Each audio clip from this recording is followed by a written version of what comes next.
पश्चिम बंगाल सरकार को पहलगाम अटैक में क्यों नहीं दिख रहा पाकिस्तान का हाथ। बीजेपी ने टीएमसी पर आरोप लगाया कि वो वोट बैंक की राजनीति के लिए पाकिस्तान को जिम्मेदार ठहराने से बच रही है।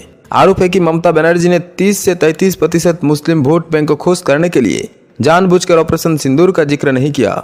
पश्चिम बंगाल विधानसभा में तृणमूल कांग्रेस टीएमसी सरकार द्वारा 10 जून 2025 को एक प्रस्ताव लाया गया। ममता सरकार का मुख्य इरादा जम्मू कश्मीर के पहलगांव में 22 अप्रैल 2025 को हुए आतंकी हमले की निंदा और भारतीय सेना के शौर्य की प्रशंसा करने की थी, पर हो गया इसका उल्टा। कहां भारतीय सेना के शौर्य की तारीफ होनी थी और कहां पाकिस्तान के फेवर में इसे बताया जाने लगा। ममता सरकार के इस प्रस्ताव के साथ ही राज्य के मुख्य विपक्षी पार्टी ने कई सवाल खड़े कर दिए हैं। इस प्रस्ताव में न तो पाकिस्तान को स्पष्ट रूप से आतंकी हमले का जिम्मेदार ठहराया गया और न ही भारत की जवाबी कार्रवाई ऑपरेशन सिंदूर का जिक्र किया गया है। जाहिर है कि प्रदेश में राजनीति के लिए ये एक बढ़िया मुद्दा बन गया है। भारतीय जनता पार्टी ने पश्चिम बंगाल सरकार के इस प्रस्ताव की तीखी आलोचना की है। बीजेपी इस प्रस्ताव की जितनी आलोचना करेगी, टीएमसी के लिए ये उतना ही फायदेमंद होता जाएगा। पश्चिम बंगाल विधानसभा में रखे गए इस प्रस्ताव में जो प्रमुख बिंदु शामिल किए गए मुख्य रूप से इस प्रकार के थे।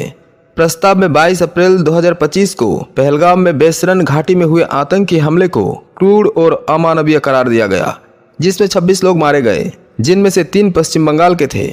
इस प्रस्ताव में भारतीय सशस्त्र बलों की विभिन्न शाखाओं की संबंधित प्रयासों की प्रशंसा की गई, जिन्होंने पाकिस्तान और पाकिस्तान अधिकृत कश्मीर पीओके में आतंकी ढांचों को सटीकता के साथ नष्ट किया और राष्ट्र की गरिमा की रक्षा की गई। पर प्रस्ताव में स्पष्ट रूप से पाकिस्तान को हमले का जिम्मेदार नहीं ठहराया गया, बल्कि इसे केवल अमानवीय हमला कहा गया। यह भारत सरकार के रुख के विपरीत है, जो पहलगाम हमले को लश्कर तैयबा जैसे पाकिस्तान आधारित आतंकी संगठनों से जोड़ता है। सबसे अहम बात यह रही कि इस प्रस्ताव में भारत की जवाबी कार्रवाई ऑपरेशन सिंदूर का कोई जिक्र नहीं था।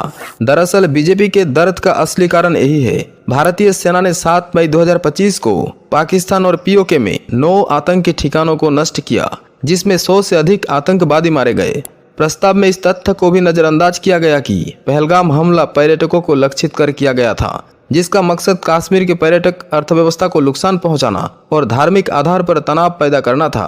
पर्यटकों से कलमा पढ़वाया गया, उनका खतना हुआ कि नहीं यह पूछा गया।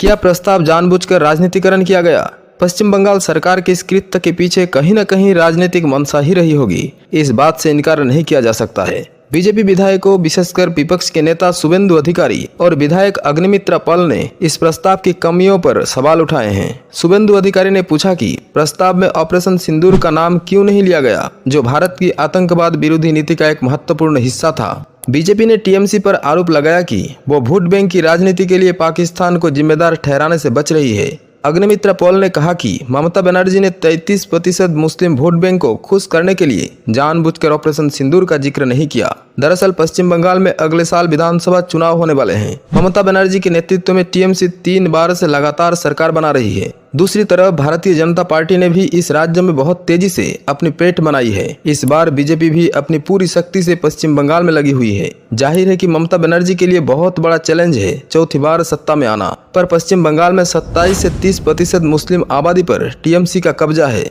बनर्जी जानती हैं कि जब तक ये वोट बैंक उनके साथ है, उनका बाल बाका कोई नहीं कर सकता है। राष्ट्रीय हितों पर प्रभाव, पाकिस्तान उठा सकता है फायदा। प्रस्ताव में पाकिस्तान और ऑपरेशन सिंदूर का नाम न लेना कई कारणों से राष्ट्रीय हितों के लिए सवाल उठाता है। भारत सरकार ने पहलगाम हमले को पाकिस्तान प्रायोजित आतंकवाद से जोड़ा, जिसमें लश्कर तैयबा और जैश ए मोहम्मद जैसे संगठनों की भूमिका थी। टीएमसी का यह प्रस्ताव भारत के स्पष्ट रुख को कमजोर करता है, क्योंकि यह हमले को केवल अमानवीय कहकर सामान्यीकृत कर देता है।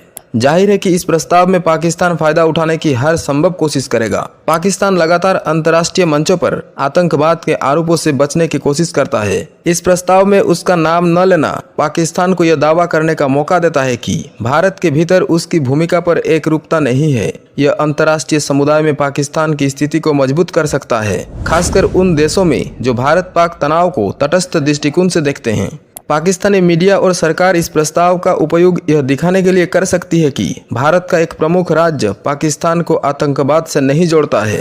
Financial action task force FATF जैसे संगठन पाकिस्तान पर आतंकवाद के वित्त पोषण को रोकने के लिए दबाव बनाते हैं। पाकिस्तान को FATF को दिखाने के लिए भारत के एक राज्य का यह प्रस्ताव काफी हितकर साबित हो सकता है।